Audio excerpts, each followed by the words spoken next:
ഏറ്റവും വിദഗ്ധമായ രീതിയിൽ അല്ലെങ്കിൽ സാങ്കേതിക തികവിൽ വാഹനം ഇറക്കുന്ന ഹോണ്ട ഒരു പുതിയ വാഹനത്തെ ഇന്ത്യൻ നിർമ്മിതികൾക്കായി സമ്മാനിച്ചത്.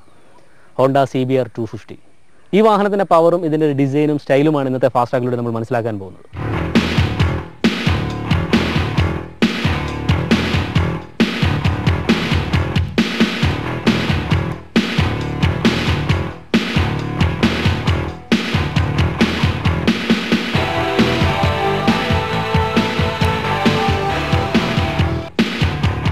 Honda motor cycle and scooter India private limited ഇന്ത്യയിൽ പ്രവർത്തനം ആരംഭിക്കുന്നത് തന്നെ 150 cc യൂണിക്കോൺ എന്ന ബൈക്കിനെ അവതരിപ്പിച്ചാണ്.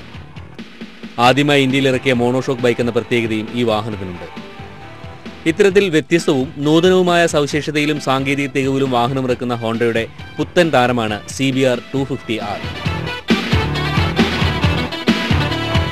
യുവാക്കളെയും പവറിനെ കൂടുതൽ ഇഷ്ടപ്പെടുന്നവരെയും മുൻപിൽ കണ്ടാണ് ഈ വാഹനം ഇറക്കിയിരിക്കുന്നത്. Bajaj Pulsar 220, Kawasaki Ninja, Hero Honda Karizma ZMR എന്നിവരോടാണ് CBR പ്രധാനമായും ഏറ്റുമുട്ടുന്നത്. അവർക്കുള്ളതും ഇല്ലാത്തതുമായ നിരവധി സവിശേഷതകൾ ഇതിൽ ഉൾക്കൊള്ളിക്കാൻ ശ്രമിച്ചുവെന്നാണ് ഹോണ്ടയുടെ വാദവും.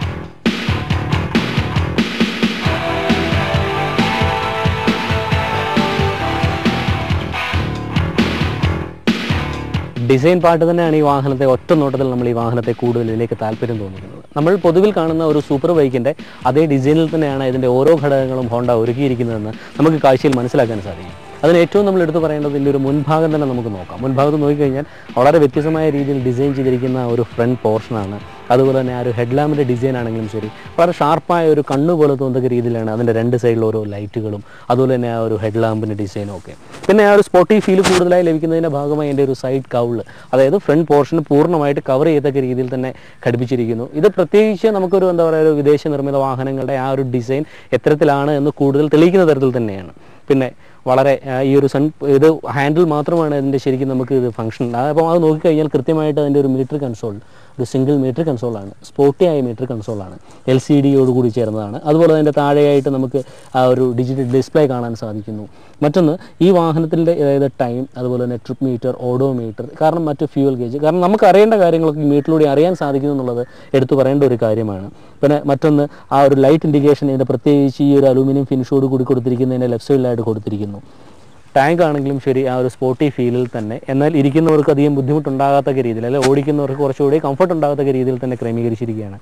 ഹാൻഡിലിൻ്റെ ഡിസൈൻ ആണെങ്കിലും ശരി, പൊതുവിൽ നമുക്ക് ഒരു സ്പോർട്ട് ബൈക്കുകൾ അല്ലെങ്കിൽ ആ ഒരു സ്പോർട്ടി ഫീലുള്ള ബൈക്കുകൾ ഓടിക്കുമ്പോൾ കൂടുതൽ ഓടിക്കുന്നവർ കുറച്ച് സ്ട്രെയിൻ ചെയ്ത് ഓടിക്കേണ്ട ഒരു ഫീൽ ഉണ്ടെങ്കിൽ ഇത് കുറച്ചുകൂടി കൈ വിടർത്തി വെച്ച് നമുക്ക് ഓടിക്കുന്ന തരത്തിൽ തന്നെ ക്രമീകരിച്ചിരിക്കുന്നു.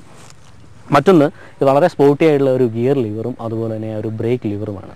നോർമലി ഇത്രയും പവർഫുള്ളായ ഒരു എഞ്ചിനോട് കൂടി നമ്മൾ ഈ വാഹനം ഓടിച്ചുകൊണ്ട് പോകുന്ന സമയത്ത് സൈലൻസിൽ നിന്നുള്ളൊരു ചൂടൊന്നും കാലിൽ തട്ടാതിരിക്കാൻ വേണ്ടി ആ ഒരു സ്റ്റീൽ തീർത്തിരിക്കുന്ന സൈലൻസ് ആണെങ്കിലും ശരി, നമുക്ക് ഹീറ്റ് പ്രൊട്ടക്ഷൻ കവർ ഇതിൽ ഘടിപ്പിച്ചിരിക്കുന്നു. അതൊരു അലുമിനിയം ഫിനിഷ് ആയതുകൊണ്ട് അത്തരത്തിലുള്ള ഒരു ഫീല് നമുക്കധികം ഉണ്ടാകുന്നില്ല. പിന്നെ വളരെ നല്ല രീതിയിലുള്ള ഒരു സ്പ്ലിറ്റ് സീറ്റാണ്. കാര്യം നോർമലി ഒരു സ്പോർട്സ് ബൈക്കിൻ്റെ ഒരു ബാക്ക് സീറ്റിനൊന്നും അത്രയധികം കംഫർട്ട് ഇതുവരെ നമ്മൾ ഇന്ത്യയിൽ കണ്ടിരിക്കുന്ന പല വാഹനങ്ങളും അല്ലെങ്കിൽ വിദേശത്താണെങ്കിലും അത്രയും നമ്മൾ കണ്ടിട്ടില്ലെങ്കിൽ പോലും അത്യാവശ്യം വീതിയുള്ള ഒരു സീറ്റ്, അതുപോലെ തന്നെ സ്പ്ലിറ്റ് ചെയ്തിരിക്കുന്ന ഒരു ഗ്രാബ് റെയിലാണ്. വളരെ മനോഹരമായ എന്നാൽ വളരെ ദൂരത്ത് നിന്ന് തന്നെ നമുക്ക് കാണാൻ കഴിയുന്ന തരത്തിൽ ക്രമീകരിച്ചിരിക്കുന്ന ഒരു ടെയിൽ ലൈറ്റ് സെറ്റാണ്. പൊതുവിൽ നമുക്ക് ഒരു സ്പോർട്ടി ഫീല് നമുക്ക് എല്ലാ തലങ്ങളിലും നമുക്ക് കാണത്തക്ക രീതിയിൽ ഇന്ന് വരെ ഇപ്പോൾ നമുക്ക് ഇന്ത്യൻ നിരത്തിൽ ലഭിക്കുന്ന പല വാഹനങ്ങൾ അല്ലെങ്കിൽ ഒരു കൂടിയ CCയിൽ ലഭിക്കുന്ന അല്ലെങ്കിൽ പവർഫുള്ളായ എഞ്ചിനുമായിട്ട് ലഭിക്കുന്ന വാഹനങ്ങൾ കാണുന്ന തരത്തിനേക്കാൾ കൂടുതൽ ഡിസൈനിലാണ് ഈ വാഹനം എത്തിയിരിക്കുന്നത്. പിന്നെ നമുക്ക് അറിയേണ്ടത് ഇതിൻ്റെ ഒരു പവറും അതുപോലെ തന്നെ ഇതിൻ്റെ ഒരു റൈഡിൽ നമുക്ക് എത്രത്തിൽ കംഫർട്ട് നൽകുന്നുള്ളതാണ്. അത് ഓടിച്ചു നോക്കിയെങ്കിൽ മാത്രമേ അറിയൂ. അപ്പോൾ മാത്രമേ ഒരു ലോങ് ഡ്രൈവിൽ അല്ലെങ്കിൽ ലോങ് റൈഡിൽ നമുക്ക് കൃത്യമായിട്ട് ഇതിൻ്റെ ഒരു സീറ്റിംഗ് പൊസിഷനും അല്ലെങ്കിൽ ഹാൻഡിലിൻ്റെ പൊസിഷനും ആ ഒരു ഗിയർ പൊസിഷനും ഒക്കെ നമുക്ക് എത്രത്തിൽ മനസ്സിലാക്കാൻ സാധിക്കും എന്നുള്ളത്.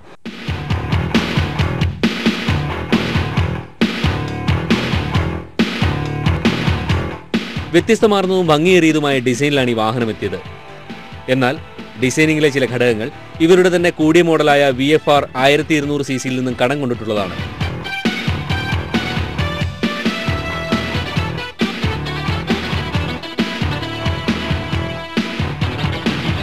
ഭംഗിയേറിയ ഫ്രണ്ട് കൗളാണ്.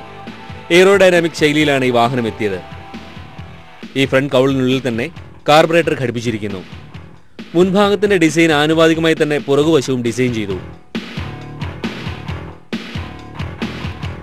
5 spoke aluminium cast വീലുകളാണ്. മുൻപിലും പിന്നിലും ഡിസ്ക് ബ്രേക്കുകൾ ഘടിപ്പിച്ചിരിക്കുന്നു. ഇത് ആന്റി ലോക്ക് ബ്രേക്കിംഗ് സിസ്റ്റമാണ്. സാധാരണഗതിയിൽ നമ്മൾ ബ്രേക്ക് അപ്ലൈ ചെയ്യുമ്പോൾ ഒരു ടയറിന് മാത്രം ബ്രേക്ക് എത്തിയിരുന്നുവെങ്കിൽ ഇത് തുല്യമായി വീതിക്കുന്നു.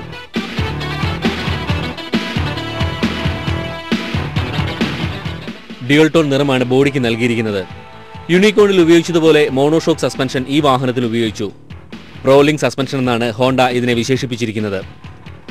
സാധാരണഗതിയിൽ 2 ഷോക്കുകൾ ചെയ്യുന്ന പ്രവൃത്തി തനിയെ ചെയ്യുന്നു. മാത്രമല്ല നല്ല ഹാൻഡ്ലിങ്ങും റൈഡിംഗ് കംഫർട്ടും കൂട്ടുകയും ചെയ്യും. ട്രസ് സ്ട്രക്ചറോടുകൂടിയ ഡയമണ്ട് ഫ്രെയിമിലാണ് നിർമ്മാണം. അതിനാൽ ഏത് റൈഡിംഗ് കണ്ടീഷനിലും നല്ല സ്റ്റെബിലിറ്റിയും മാനുവറിറ്റിയും നൽകും. പുറകിൽ വീതി കൂടിയ ട്യൂബ്ലെസ് ടയറുകളാണ്. 1367 മില്ലിമീറ്റർ വീൽ ബേസും 145 മില്ലിമീറ്റർ ഗ്രൗണ്ട് ക്ലിയറൻസും ഈ വാഹനം നൽകുന്നു.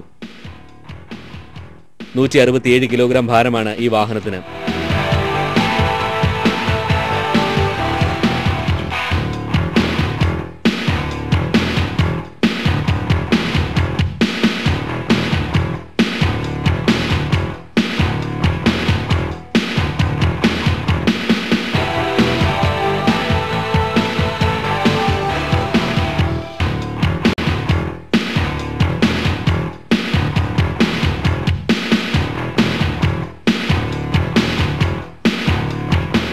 രണ്ട് കാര്യങ്ങളാണ് പൊതുവിൽ. ഒന്ന്, ഇതിൻ്റെ ഒരു സീറ്റിംഗ് പൊസിഷനും ഇതിൻ്റെ ഒരു റൈഡിംഗ് പൊസിഷനും ശരിക്കും നമുക്ക് വളരെ ആസ്വാദികരമായിട്ട് തോന്നും. കാര്യം കുറച്ച് ദൂരം ഓടിച്ചു കഴിഞ്ഞെങ്കിൽ പോലും യാതൊരു കുഴപ്പവുമില്ലാത്ത രീതിയിലാണ്. കാര്യം കുറച്ചൊന്ന് അടുത്തിരിക്കുന്നത് കൊണ്ട് കൈ കുറച്ചുകൂടി വികസിച്ച് വെച്ച് യാത്ര ചെയ്യാൻ സാധിക്കുന്നുണ്ട്. രണ്ടാമത്തെ കാര്യം, ഈ ടാങ്കിനോട് നമ്മളെ 2 കാലുകളും ചേർത്ത് വെച്ച് യാത്ര ചെയ്യുന്നതുകൊണ്ടും കൂടുതൽ പവറിൽ അല്ലെങ്കിൽ കൂടുതൽ കംഫർട്ടിൽ നമുക്ക് യാത്ര ചെയ്യാൻ സാധിക്കുന്നു. ഒരു സ്പോർട്ടി ഫീലുള്ള ഒരു എന്താ പറയുക, ഒരു ഫുഡ് ട്രസ്റ്റ് നൽകിയിരിക്കുന്നതുകൊണ്ട് കാര്യം ആ ഒരു ഫീൽ എന്ന് പറഞ്ഞു കഴിഞ്ഞാൽ എത്ര വേഗത്തിൽ വേണമെങ്കിലും ഈ വാഹനം ഓടിച്ചുകൊണ്ട് പോകാൻ കഴിയും എന്നുള്ളതാണ്. പ്രധാനമായും ഒരു സിറ്റി ഡ്രൈവിനേക്കാൾ കൂടുതൽ ഒരു ഹൈവേ റൈഡിന് ഉതകുന്ന രീതിയിൽ, അല്ലെങ്കിൽ വളരെ പവർ എടുത്ത് കാരണം വളരെ കൃത്യമായ രീതിയിൽ ഒരു ഹൈവേയിലൂടെ അല്ലെങ്കിൽ നല്ല റോഡിലൂടെ പോകുന്ന ഒരു ഫീലിൽ തന്നെയുള്ളൊരു എഞ്ചിൻ സ്പീഡും ആ ഒരു പവറുമാണ് നമുക്കിത് ഓടിക്കുമ്പോൾ ഫീൽ ചെയ്യുന്നത്. രണ്ടാമത്തെ കാര്യം, 125 bhp പവറാണ് ഈ വാഹനം നൽകുന്നത്. 125 bhp പവർ നൽകുമ്പോൾ തന്നെ 6 ഗിയറാണുള്ളത്. 6 ഗിയർ ഓരോന്ന് വീഴുമ്പോഴും അല്ലെങ്കിൽ നമുക്ക് ചെറിയ അവസരങ്ങളിൽ, അതായത് ചെറിയൊരു ഒരു ബമ്പർ ടു ബമ്പർ അല്ലെങ്കിൽ വളരെ ക്ലോസ് ആയിട്ടുള്ള രീതിയിൽ നമുക്ക് ഹാൻഡിൽ ചെയ്ത് പോകാൻ കഴിയുന്ന തരത്തിലാണ്. മറ്റൊന്ന് ഇതിൻ്റെ ഒരു ബ്രേക്കിംഗ് ആണ്. കാരണം ABS ബ്രേക്കിംഗ് ആയതുകൊണ്ട് തന്നെ എത്ര വേഗത്തിൽ പോയി നമ്മൾ ബ്രേക്ക് അപ്ലൈ ചെയ്ത് കഴിഞ്ഞാലും വാഹനം കൃത്യമായി നിൽക്കുന്നു.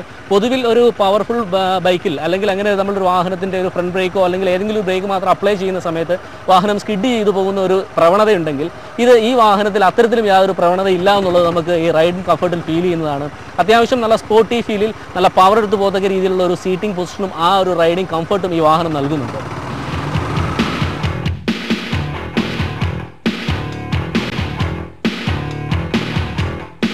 പ്രോഗ്രാംഡ് ഫ്യൂൽ ഇഞ്ചക്ഷൻ സാങ്കേതികതയാണിതിൽ. തണുത്ത കാലാവസ്ഥയിൽ പോലും അനായാസം ഈ വാഹനം സ്റ്റാർട്ട് ചെയ്യാൻ കഴിയും. കൂടാതെ നല്ല പവർ നൽകുന്നതിനൊപ്പം തന്നെ ഇന്ധനക്ഷമതയും കൂട്ടുന്നു. എഞ്ചിൻ പുറന്തള്ളുന്ന എമിഷന്റെ അളവ് കുറയ്ക്കുകയും ചെയ്യുന്നു. ലിക്വിഡ് കൂൾഡ് 4 സ്ട്രോക്ക് SI എഞ്ചിനാണ്. 249 cc ആണ് displacement. 25 bhp power 8500 RPM-ലും 22.9 Nm torque 7000 RPM-ലും നൽകുന്നു. 0 നിന്ന് 100 കിലോമീറ്റർ എത്താൻ 9.23 സെക്കൻഡുകൾ മാത്രം മതി. 13 ലിറ്റർ ശേഷിയാണ് ഇന്ധന ടാങ്കിന്.